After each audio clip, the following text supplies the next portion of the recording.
So let's bring our first act on stage. I think he's probably the UK's only Kurdish professional stand-up comedian. It is the fantastically funny Mr. K. Kurd.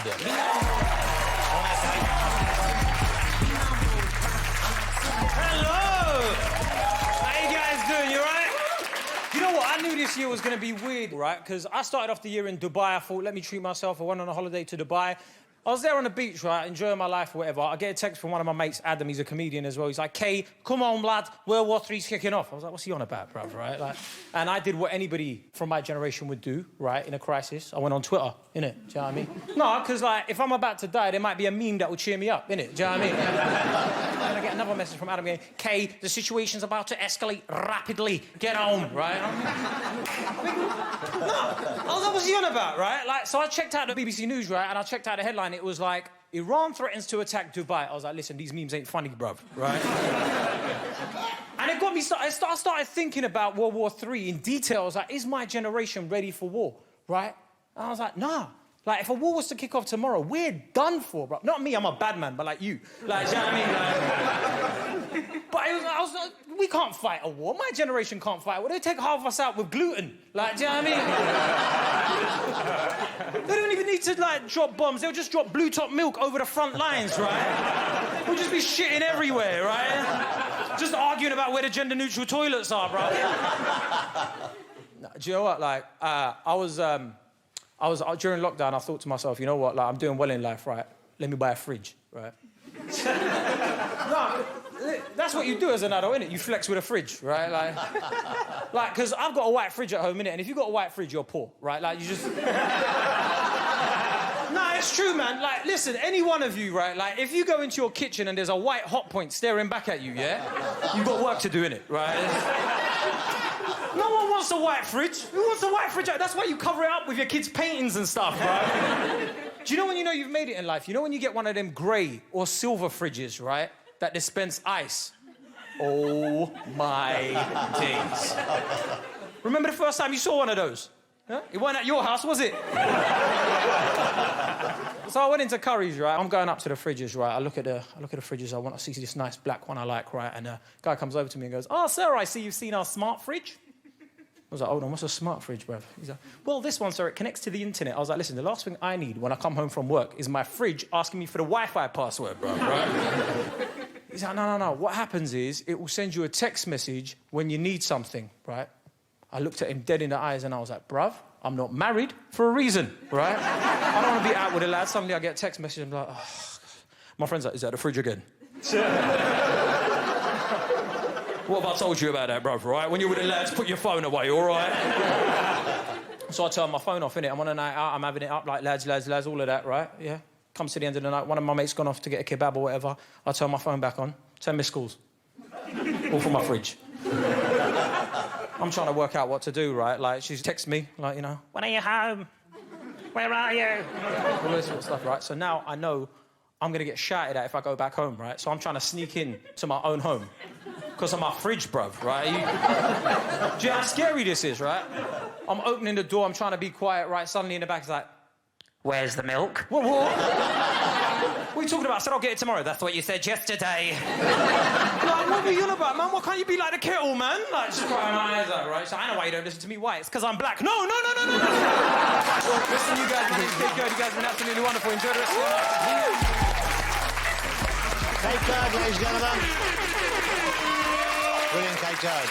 Let's get our next act out. I love a funny song. I pissed myself at that celebrity cover version of Imagine, but of course they weren't trying to be funny. Our next act who are doing it on purpose. Will you please welcome the brilliant Flo and Joan?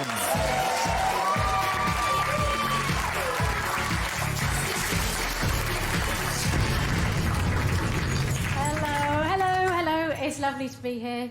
We're Flo and Joan. Mm-hmm. One of the questions that we get asked the most is, are you really real sisters? So we've written those people a song. Mm-hmm. Yes.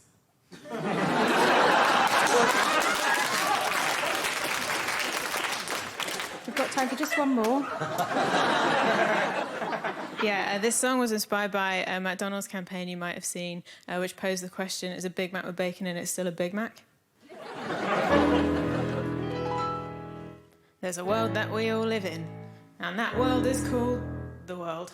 And it's a fascinating place, I'm sure you'll find.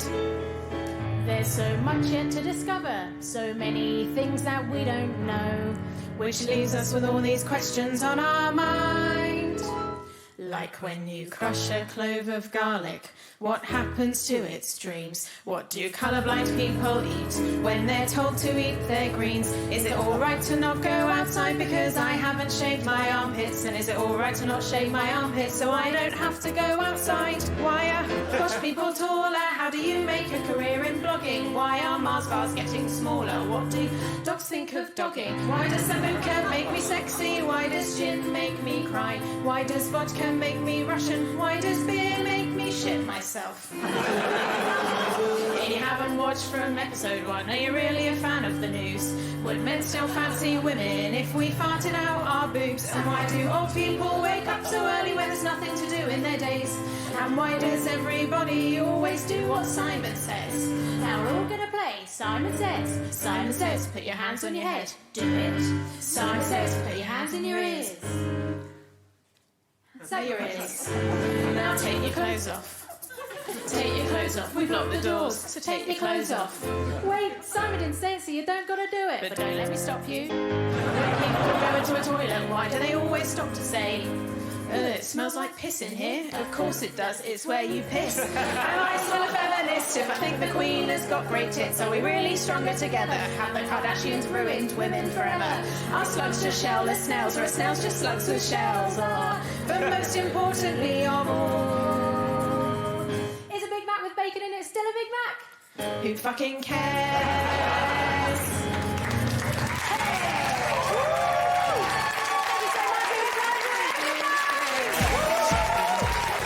You're going to be seeing a lot more of her. She is the very funny Sophie Duca.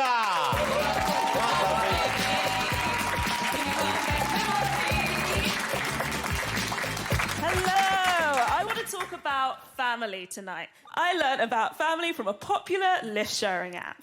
And when I say the phrase lift-sharing app, I mean the specific app that rhymes with tuba. When you book, the app gives you 3 verifications, so you get 3 things. You get a name, a face, and a star rating. But last year, I got a surprise. 2 out of these 3 things was fine. My star rating was high, my face was friendly, but my driver's name harrowed me, because when I got my Uber driver's details through, my driver's name was Daddy. I looked at my phone. All that I knew is there was a black man called Daddy, and he was coming for me. And that throws up a lot of complicated emotions for a girl from a single-parent family. Because on the one hand, Daddy is coming in 6 minutes, great. On the other, 6 minutes is not enough time to prepare everything that I have to say. And then the stakes get higher. It's like, Daddy will wait for 2 minutes before driving off. And I'm like, no, Daddy, not again, no! My father is alive, just quite distant, whereas my mother and I are quite close geographically. It wasn't just my mum growing up, though. I was lucky. I had lots of aunties. Do you guys know aunties? Yeah. You don't. I think for you, an auntie is probably a female sibling of one of your parents. That's right. For me, an auntie was basically any woman whose presence I couldn't reasonably explain in my home. Strange woman making stew, auntie. Strange woman on the sofa, auntie. Strange woman all in black on a rocking chair, auntie, or a ghost. I have upwards of 50,000 aunties. And I know some of you thinking, oh, maybe an auntie's like a friend of the family. No. An auntie is basically any middle-aged West African woman with whom I accidentally make eye contact. Aunties are very sophisticated. My aunties and yours are currently communicating through the aid of new technologies, aka WhatsApp. Or as my aunties like to call it, what's up? Because my aunties are allergic to puns. One of my aunties used WhatsApp for something very unorthodox last year, matchmaking. She sent me a WhatsApp message I will never forget. It read, "Good morning, Soph. How are you? Someone told me to tell you that they are madly in love with you so much." Now, the first rule of Auntie WhatsApp is do not engage in Auntie WhatsApp. But it's a Monday morning, I was lonely, I was tired, I thought, you know what, I'll throw her a bone, I'll throw her a question mark. Nothing. And then in the 5 or 6 minutes that passed, I thought maybe someone really has got in touch with my auntie and told her that they are madly in love with me. So much. Maybe they are so madly in love with me that they went to the person I would least expect, and if I miss out on this, I could be missing out on love. So at 9:19, I replied to my auntie, who? And auntie replies, not missing a beat, Jesus. Do not negotiate with terrorists! Sophie Duke, ladies and gentlemen. Thank you, Sophie. OK, I'm really excited about the next part of the show. One of the things I love most about going to comedy clubs was the open mic spot, because it was a great chance to see the stars of the future. So each week, we're going to be giving you a taste of some of the great stand-up talent that is breaking through on the comedy club circuit right now. Ladies and gentlemen, will you please welcome Leo Wyke? Oh, my God, thank you. I'm Leo, and I'm kind of toying with the idea of joining a religion. But my problem is that the only, real link to a religion that I have is to Judaism. My family's Jewish, and I feel like it might be a mistake to, throw myself into my Jewishness in the midst of this sort of global throwback Thursday to 1939. Because, there do seem to be a lot of Nazis kicking around, which, don't get me wrong, is vintage, but... I do also think, maybe part of the reason there are so many Nazis around at the moment is people have sort of forgotten exactly why the Nazis were bad. I say this because my American friend visited me before lockdown, and I was showing her around London. And at a certain point, she turned to me, and she was like, you know, if it weren't for us, you'd all be speaking German. I was like, something has gone very wrong.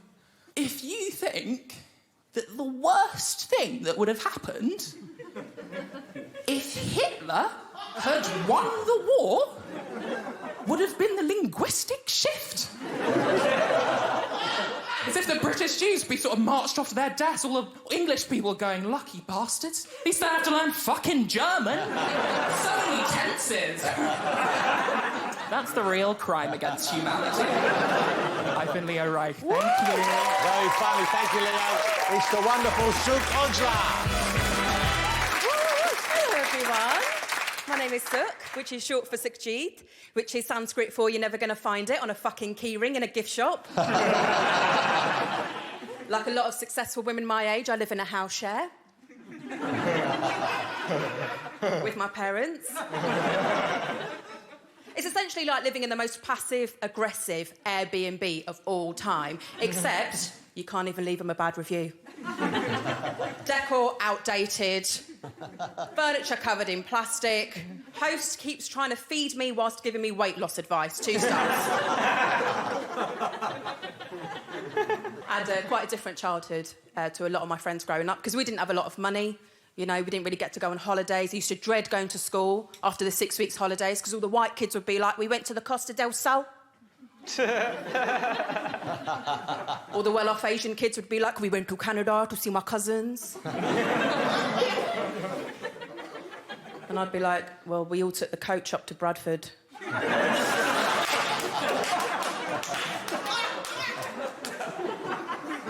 And I had to just sit indoors and watch whatever my uncle had recorded off the telly. And amazingly, the most depressing part of that sentence isn't the word Bradford. Ladies and gentlemen, you've been absolutely fantastic. I've been so cultured. Thank you so much. Good luck, ladies and gentlemen. He studied philosophy at university, so luckily he's a brilliant comedian, or else he'd have absolutely nothing to fall back on. Here he is. Will you please welcome the hilarious Nigel Long?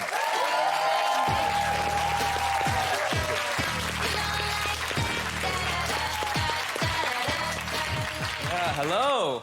Hi. I'm from Malaysia originally, and I moved to the UK 5 years ago, mainly for comedy, and so I can drink tap water and not shit myself.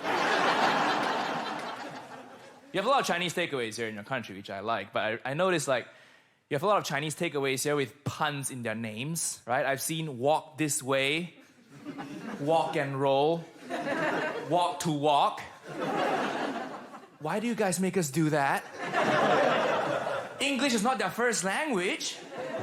When they came to your country, did you guys just hand them a book of Chinese restaurant puns, rice to meet you? Fuck off. That's not very rice. You don't do that to Indian takeaways, right? I've never seen a place here called None of Your Business. It's just us. And then you also make every Chinese takeaway menu here have a small section for British dishes. Have you noticed this? Who is ordering from that? That's what's for dinner, fish and chips. Where'd you get it from? Hard Walk Cafe. When you order those dishes, the Chinese chefs are just like, I don't know how to make that.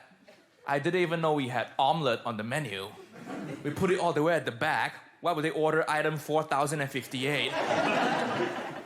It's probably stored in a box somewhere, break glass in case white people complain. And what the fuck is a scampi? Is it a type of panda?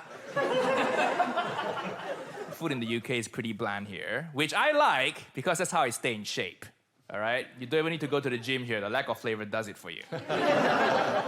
And to be honest, the bland food surprises me because British people, did you guys colonize the whole world at one point? For spices? What happened to those? I'm supposed to put them in the food. Don't just throw them in the ocean on the way back. Yeah, fuck this powder. We got salt and pepper, Steve. Yeah. Let's go to Toby Carvery. I know you think it's weird for an Asian guy to be named Nigel. I know. A lot of Malaysians, we adopted British first names because we used to be a British colony, right? But the thing is, you guys left us in 1957, which means all of our names are still stuck in that fucking era. You didn't bother to send us any software updates. We all got old English geezer names back there. I know Asian Harolds, Collins, Keiths. My brother's name is Gary. I even know a Malaysian Basil. Basil Wang, great guy. That's my time, guys. I've been Nigel Long. Thank you. Good night. Great stuff. Nigel Long, ladies and gentlemen. Let's get straight on to our next act. She specialises in sketch comedy, but not as you might know it. I'm a huge fan. I'm sure you will be too. Here she is, the fabulous Beck Hill, ladies and gentlemen.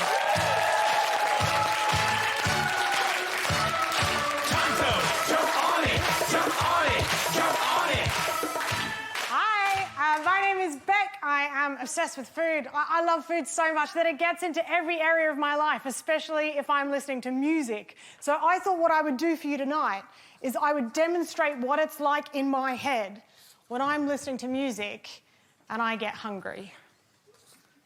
Perfect.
The winner of the prestigious 2019 Dave Edinburgh Comedy Award. Will you please welcome the very, very funny Mr. Jordan Brooks?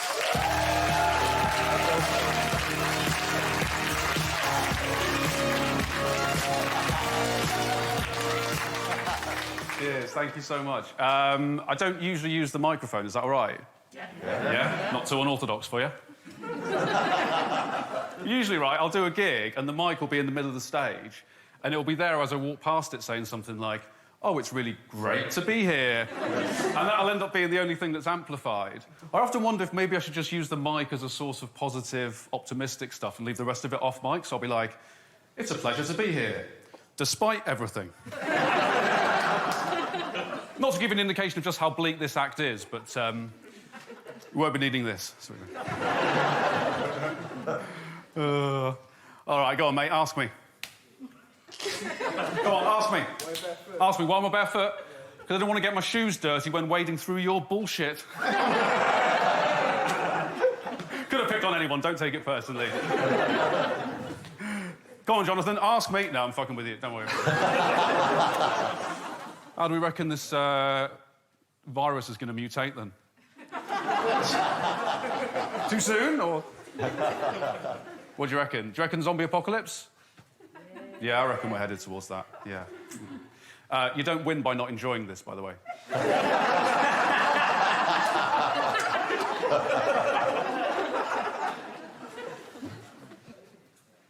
Let's keep that energy going. I reckon we're headed for a sweet zombie apoc. I reckon it's coming.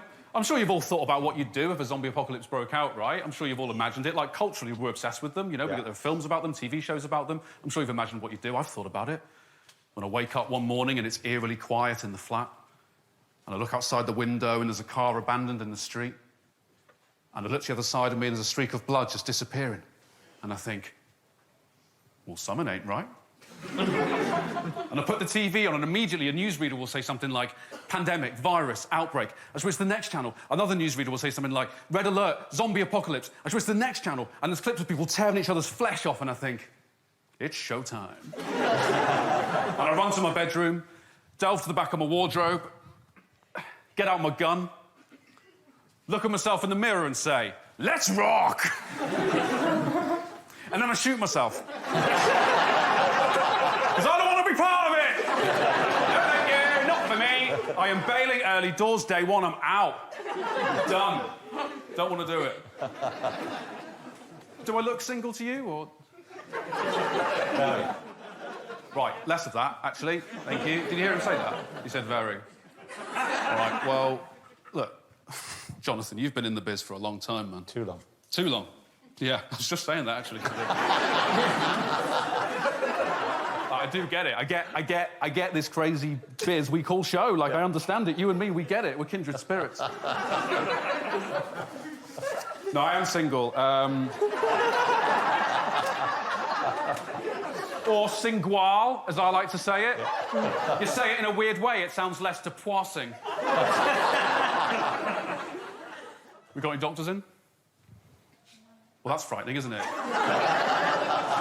I love going to the doctor. I'd love to be a doctor. I'd love to be able to help another human being. Do you know what I mean? I'd love to be in a situation like this and for someone to go, is there a doctor in the house? And I'd love to be able to go, yes. And then at the end of it be like, no need to thank me. I'm just glad I was here. Rather than being like, I'm sorry I lied. My condolences. Thank you so much for your time. Cheers. Thank you. The brilliantly funny Jordan Brooks, ladies and gentlemen. Thank you, Jordan. OK, now it's time for one of my favourite parts of the show. This is our Quickfire Spot. Quickfire!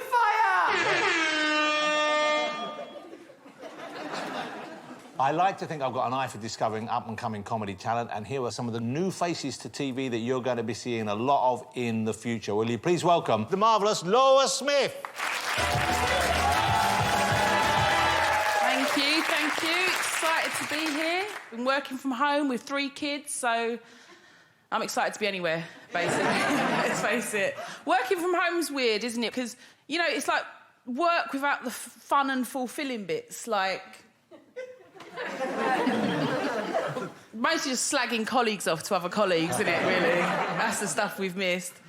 I live by, if you ain't got anything nice to say, meet you at lunchtime, babes. Been good, though. Good to slow down, stop, spend some time with my kids, really get to know them. Like my eldest. No, you do, you're getting to know them. Stopping, slowing down. I think, like, my eldest, I think she said her name was Rose. Oh. Sweet. forget the others. It's good. Got to testing, though. We had some trying times, had some moments. Started doing mindfulness. You heard of this? My big brother was telling me about it because he runs his own business. And when things get too much for him as a rich white man, he says, what you do, Lloyd, you just got to stop and say the things that you know to be true. So I just stop, he says to me. I just stop and say I'm just a man in a room trying my best. Thought, all right, I'll give it a little go. Found a little quiet spot indoors.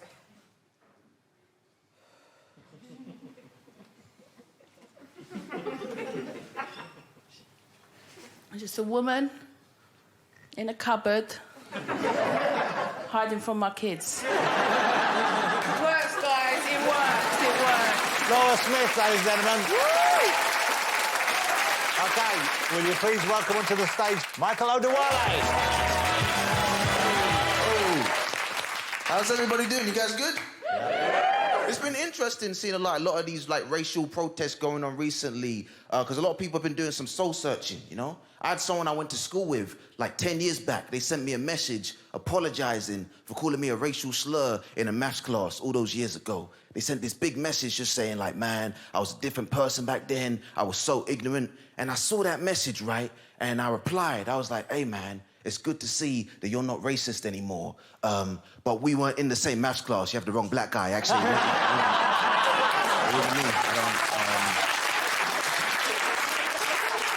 It's funny because it was me. I just wanted to fuck with him. I just wanted to be good. You know? Man. I feel bad for all of these kids who had their exams fucked up because of the algorithms. It made me think of my cousin because he failed his exams last year, so that was just his own stupidity. Do you know what I didn't like about what my cousin did when he failed his exams? I didn't like when he got his grades back. He posted his grades on Instagram with the caption, "The haters are plotting my downfall." I saw that and I was confused. For somebody to plot your downfall, you need to be at the top of something in the first place. You understand? You can't fall from the bottom. That doesn't make any sense. That's not how it works. I feel bad for my cousin as well because his parents, they put a lot of pressure on him growing up. They wanted him to have a strong, powerful name growing up, so they named him Success. Which is it's a bit too on the nose, isn't it? It's a bit too much pressure. And also, I feel like enough time has passed now to see that that name clearly hadn't worked out for him. It wasn't the best name. I call him Pharmacist. I think that's a far better name for him. Because he's a drug dealer now, so it makes more sense. It fits better. Michael Odewale, ladies and gentlemen. Thank you very much. Appreciate it. He's a comedian who also collects fire engine memorabilia, which is another way of saying he steals from the emergency services. Will you please welcome Lloyd Griffith?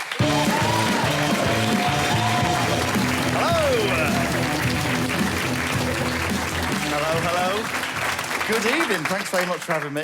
I live on my own in Battersea because someone's doing pretty well. My landlord. Yeah, he's doing really well. Every month he takes me pants down and then 2 days later he collects the rent. Now, it's just a joke, isn't it? Have a laugh, why not?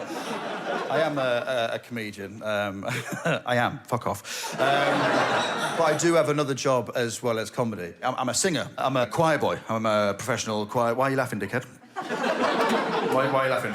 I'm a singer, and at the moment, all the churches are shut, so I'm having to practice at home. And basically, I sing quite high, a voice called the countertenor, otherwise known as male alto. And the word countertenor is actually Latin for little fat bloke that sounds like a chipmunk. So basically, I was just in my little flat in Battersea about 3 or 4 months ago, and I was practicing a medieval folk song. I was just in my living room singing It Was a Lover and His Lass, and it goes like this. Here we go.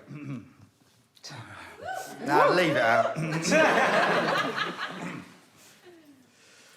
It was a lover and his lass with a and oh no. Why are you laughing? I can see behind your mask you're laughing. You're shaking your head. It's a bit weird, but I was just in springtime, the only little ring time when birds... And I heard a knock. I was like, oh, there's some builders out the front. It's probably the builders. So I just carried on. In springtime, the only little ring time when birds do sing. And there was more knocking. And I was like, that's not knocking from outside. That's a neighbour asking me to shut the fuck up. I was like, nah, do you know what? The little Grimsby Council Estate boy in me just popped out. I was like, nah. Come and have a go if you think you're hard enough. Come and have a go if you think you're hard enough. No, stop it. Stop it. It's embarrassing. Stop. Stop, guys. There's more acts on. We've got to get on with it. You've stopped. OK, fair enough. There was no more knocking, and I felt like an absolute legend, do you know what I mean? Walking around the house like I owned it, do you know what I mean? I rent. And about an hour later, I went to leave the house. And as I was leaving the house, one of the builders today went, "Hello, mate, are you in number 4? I went, "Yeah, I am." He went, "Look, we're going to do some drilling outside for the next 20 to 30 minutes. Do you want to pull your window down so no dust gets inside?" I was like, "Oh, mate, thank you so much for letting me know. Yeah, I'll go do that now." He went, "Do you want to tell your missus as well?" I was like, "Eh?" He went, "I heard a girl sing in the back bedroom. Do you want to tell your missus?" Like, "Yeah, now I'll go let her know now. She's really fit." I'm so lonely. Good night. Thank you. Cheers. Very funny, Mr. Lloyd Griffith, ladies and gentlemen. Our next act is a brilliant stand-up comic from Ireland who lives with a psychiatrist, which sounds like a very tough lockdown, doesn't it? Will you please welcome Joan McLaughlin? Hey,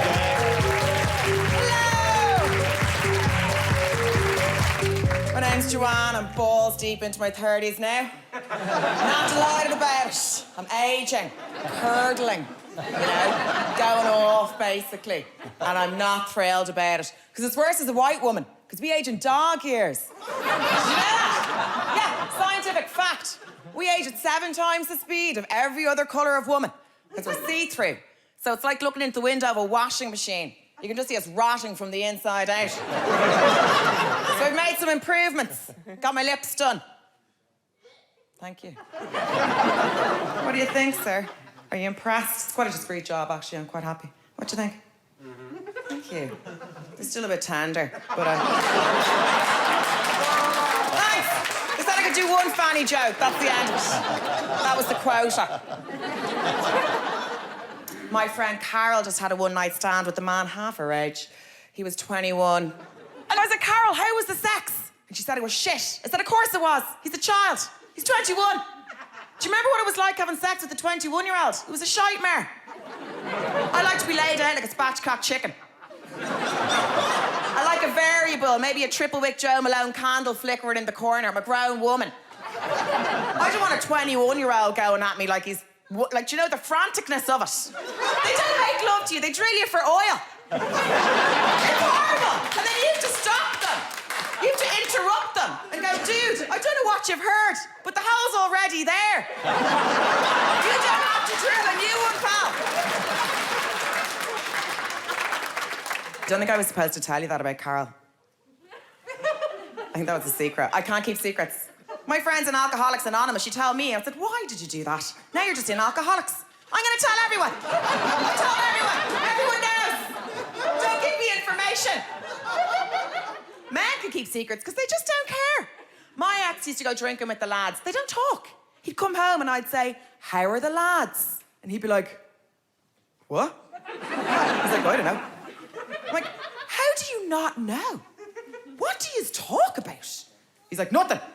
Nothing." And I'm like, "Really? Wow, you've been gone for 2 days." And nothing, no information was exchanged. I can't get my head around it. When I go drinking with my female friends, there is no information not exchanged. Every single sentence starts with, "Oh my God, okay."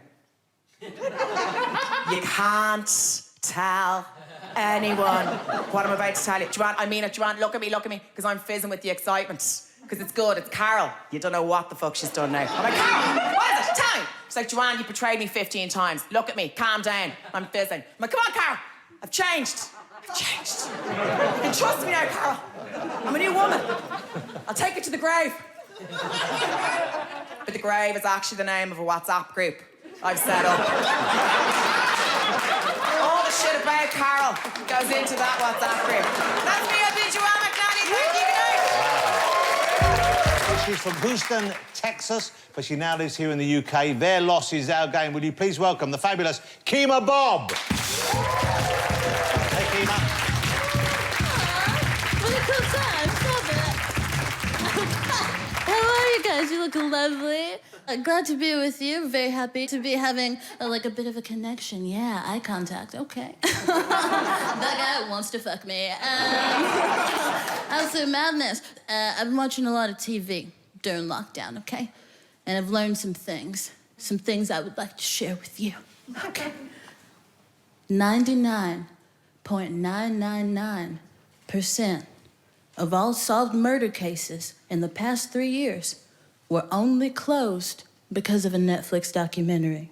Yeah, it's absolutely true. I wouldn't lie to you. And you know where I learned that? A Netflix documentary.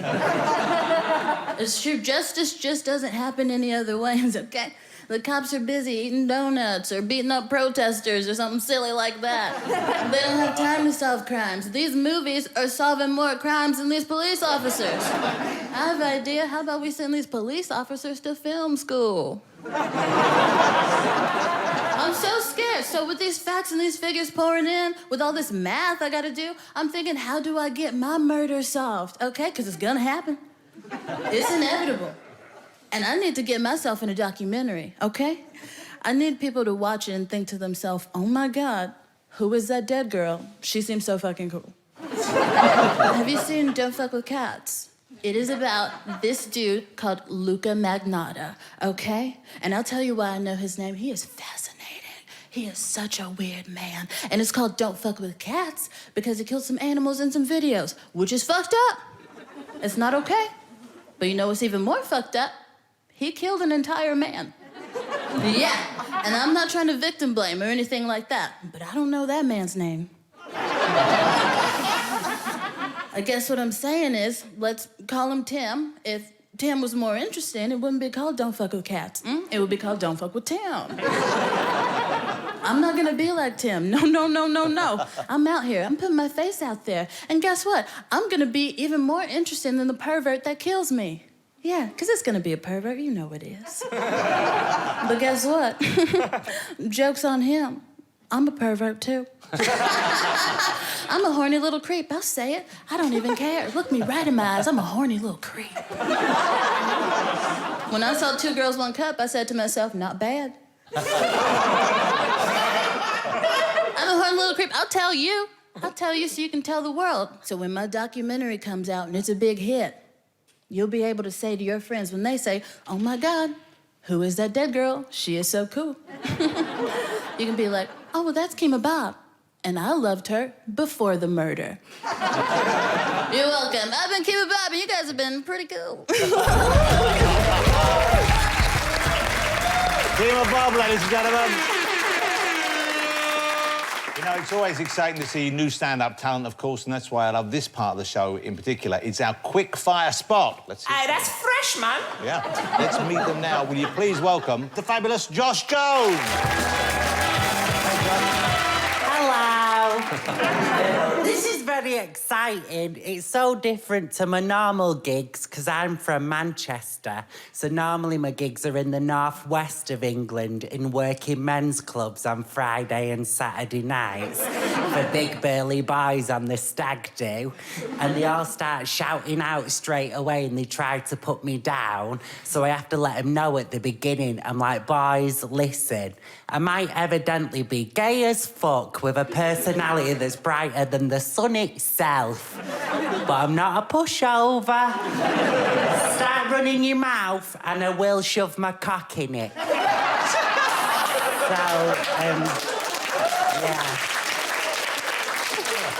I didn't come out the closet until I was 20, and even then I was really confused because I had a sex dream involving a woman. What? That's crazy. I know it is. In the dream, I was there like proper going for it, like proper giving it my all, and she was there like, oh, get off my husband. So that's when I knew. And my name's Josh Jones. Thank you very much. Bye. Josh Jones, ladies and gentlemen. Will you please welcome onto the stage Fatima Eloi? Shalom. Thank you for coming to the New to Islam meeting. As Jonathan said, my name is Fatia, not Fatima, not Fajita, and definitely not Malala. Innit? When I was growing up, right, in school, the kids, they used to tease me. They used to say to me, did your mum call you Fatia because you're fat? I used to be like, listen, yeah, Fatiha's the first chapter in the Quran, yeah? It means the beginning or the opening. Like, what does your name mean, Lisa? Yes, who's single here? Any singles here? Yeah? What's the matter with you? Don't you have any cousins? Mental. So, guys, I'm 39.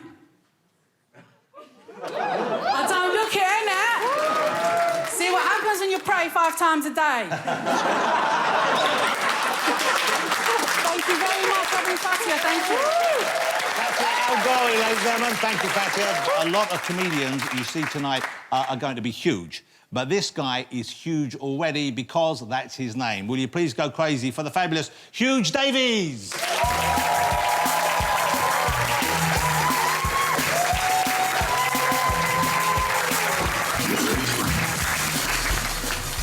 Cool, yeah. A lot of comedians are worried about the future of comedy.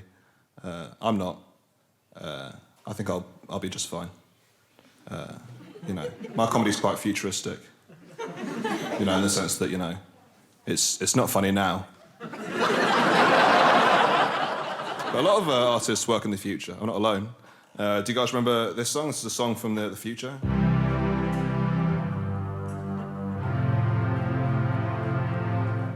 I said I've been to the year 3000. Not much has changed, but they live underwater.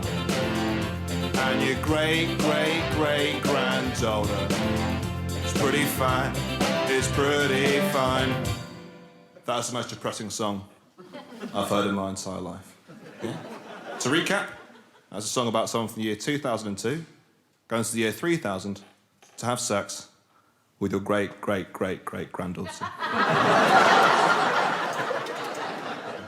Number one, they go to year 3000 and everything's underwater. Maybe the rest of the song should be about climate change. That's like Neil Armstrong goes to the moon. And he goes, what was the moon like, Neil? And he goes, oh, the moon? I'll tell you about the moon.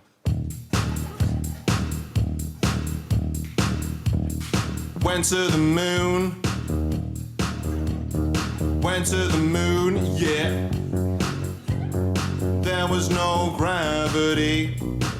But I saw some rocks that looked just like some titties. No.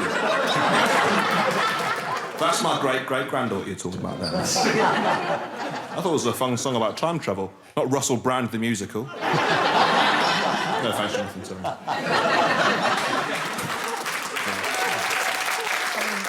How many times that? For those of you who've not noticed, right, not done the maths, for it to be possible in the year 2002 to even have a great-great-great-great-granddaughter, in the year 3000, you're going to have to spread 1,000 years over 5 generations. Yeah? That means if she was alive, and I hope to God she was, she's going to be 2 centuries old. Yeah? Her blood is literally dust. Yes? She's living off a drip. She's in a home, surrounded by her family. Let her die with some goddamn dignity. 2002 was the year society asked busted, what's it like in the year 3000? And the best answer you could have got was, well, everybody may have drowned, but we still managed to gangbang a 200-year-old record breaker. Not my future.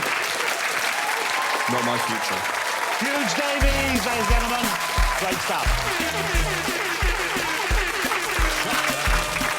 OK, let's get our next fact out. She's been described by others as an inspiration, as mischievous, as smart, but she describes herself simply as a prick. It's the very funny Rosie Joan.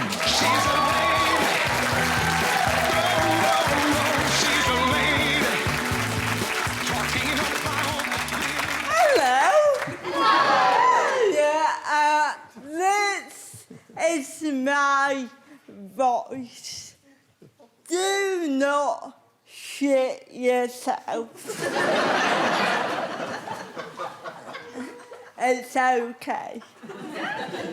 At some point, you're all gonna go, no, I got no bloody clue what she just said. And what I need you to do is assume it's funny.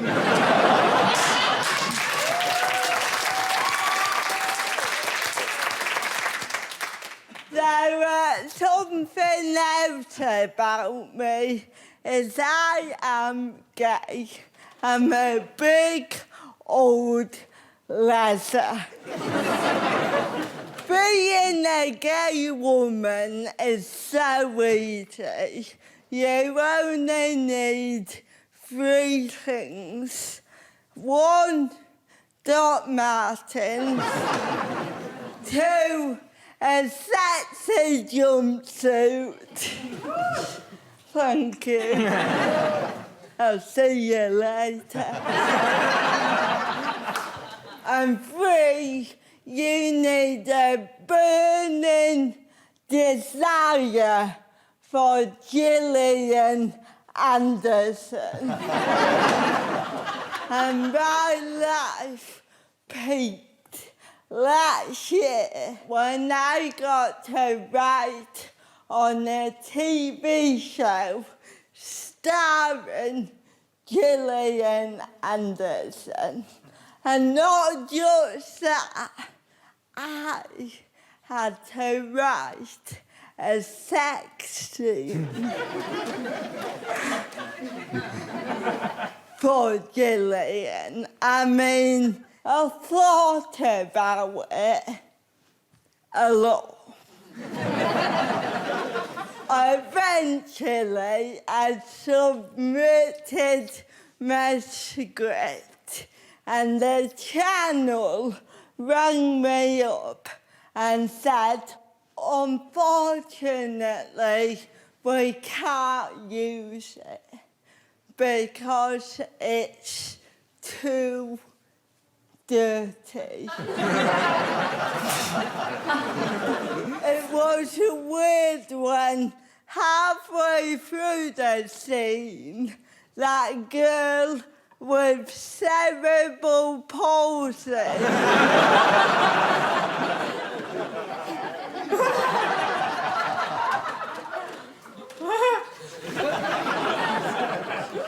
jumped out of that wardrobe.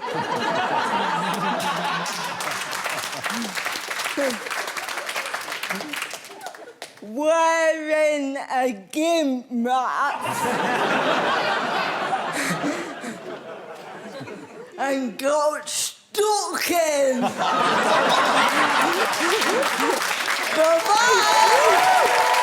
Rosie Jones, ladies and gentlemen.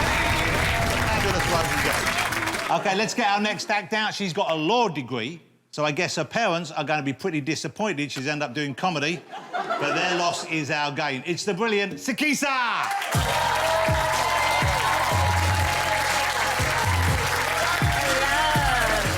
Thank you, it's lovely to be here.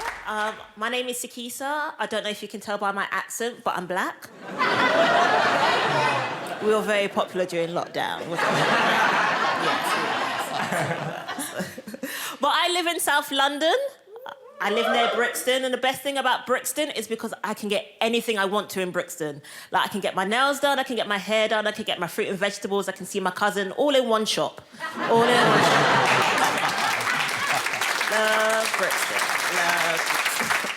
But me and my family have been, like, dealing with technology during lockdown like most people, and I think that's the one thing that binded everyone together. Like, my mum is one of those people that doesn't understand technology. She's one of those people that will send me a WhatsApp and then call me straight after to let me know she sent me a WhatsApp. That's my mum.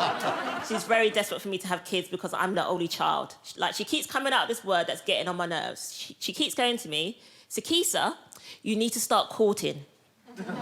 Courting, people, courting. Who uses this word anymore? I'm like, Mum, no one uses this word anymore because, number one, we're not in a Jane Austen novel. And if we was, I wouldn't be in it, because that's not how it works, yeah? That's we're serving someone, that's not how it works, yeah? But it's not like I'm very, picky. I'm very open with who I date. Like, I dated this guy who was really, really posh. And I say really, really posh, I meant him in Camden, like, really, really posh. Like, he didn't know who Beyonce was, thought she was a type of dog, okay? But the first time we had sex, his personality completely changed. It was 5 o'clock in the morning. He was coming through the door with a bucket of chicken, baggy trousers on, fitted cap on. I was like, where are you coming from?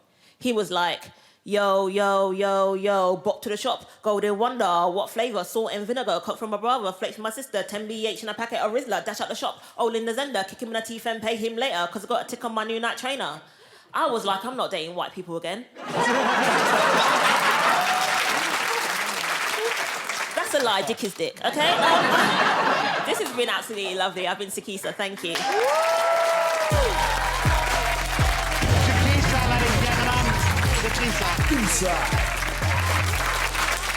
time now for our Quickfire Spot, ladies and gentlemen. Now, I think these next acts are going to be huge, so it's exciting to see them here first. Will you please welcome the very funny and the very tall Joe Hobs? Thanks so much. I am a big boy. I'm 6'9". Oh, thanks, I grew myself. 6'9", also a sex position I'm too tall to do.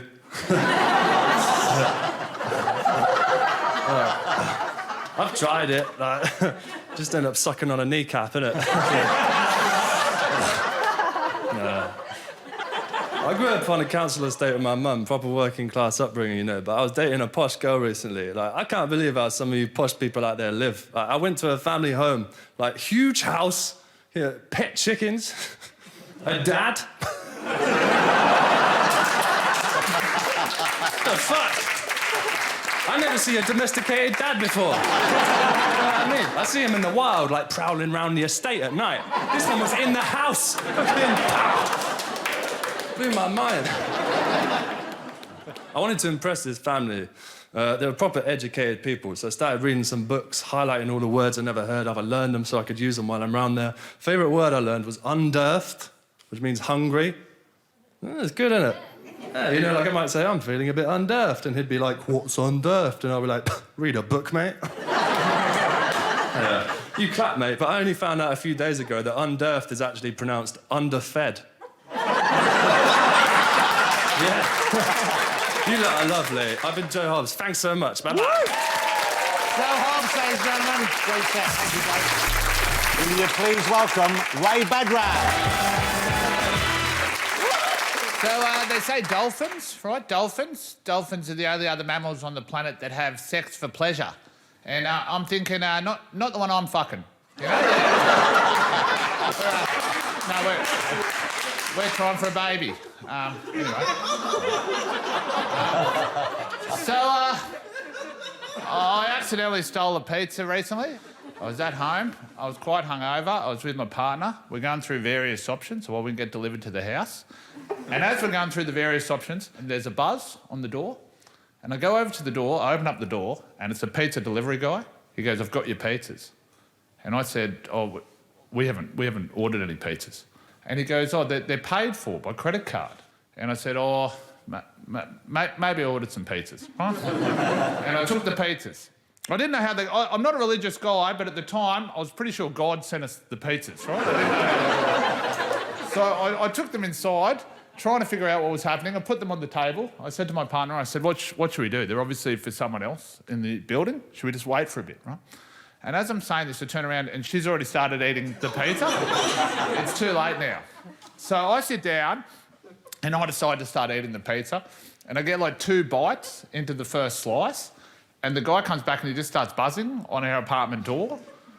And at this point, we just had to keep eating the pizza, right? We just keep eating the fucking pizza. And he's buzzing and buzzing, and the buzzer's going off around us, and we're eating this pizza, and it's quite a loud buzzer. And then we look up, he can see us through the window as well. So he's buzzing and looking at us the whole time while we're eating this pizza, and this buzzer's going off, and he's just standing there staring at us. And I'm like, come on, man, we're trying to have dinner, you know? Anyway, don't join me. Have a good night. Thank you very much. Mr. Ray Badran, ladies and gentlemen. After 3 sellout tours in the last 3 years, this comedian is gaining a huge reputation. You are going to love him. Will you please welcome Ori Styler? Go on, Ori. Yeah. I really enjoy music. I used to sit down all day listening to some of the songs repeat themselves and hearing the lyrics. Now that I'm old enough to really assess the lyrics, I start to see the bad in music lyrics that I didn't recognise when I was younger. And we're conditioned to think they're okay. Nursery rhymes have got some really hidden, dark messages. Remember Bar Bar Black Sheep? That was a slave song. I used to sing that, me, at nursery. I had no idea. I used to put some swagger on it as well. Bar, bar. Like, shit, I didn't know. My teacher used to get a kick out of it as well. She would look at me and go on, Ori, sing it for me. Sing it for me. I didn't know how bad the song was.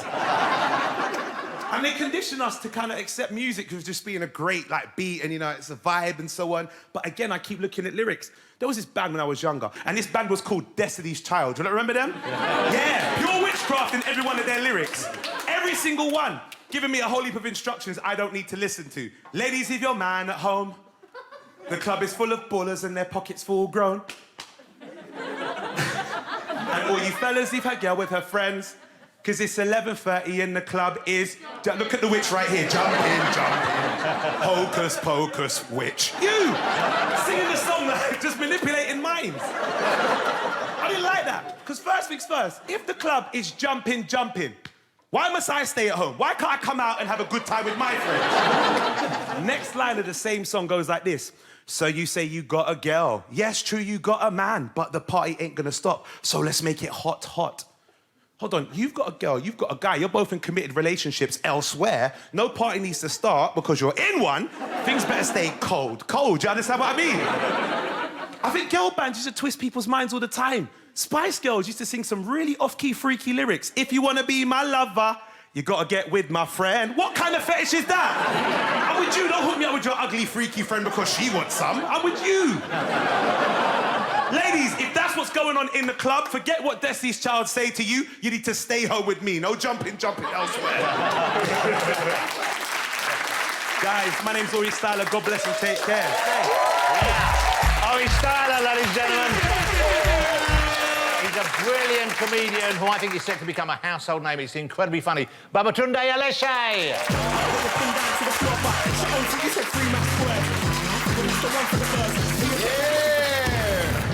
Make some noise, everyone. You good? Yeah. Yes. Love being back at work. I work for a transport company, you know. I work in customer services, yeah. Yeah. I'm the guy you call if you've got a problem with the buses or the trains. And then, you know, I'm very polite when I'm on the phone, but people are mean to me. You know, I get my posh accent on. I'm just like, good morning, you're through to Tunde. How may I help you? Yeah, where the fuck is my bus?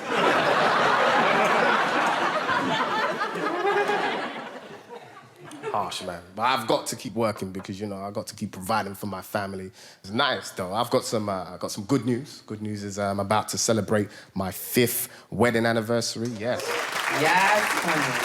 Yes. 5 long years. You know what I'm saying? Like, it's hard being married, man. Me and my wife, all we do is argue. We argue all the time, man. So bad to the point, like, my wife was just like, you know what? We need marriage counselling.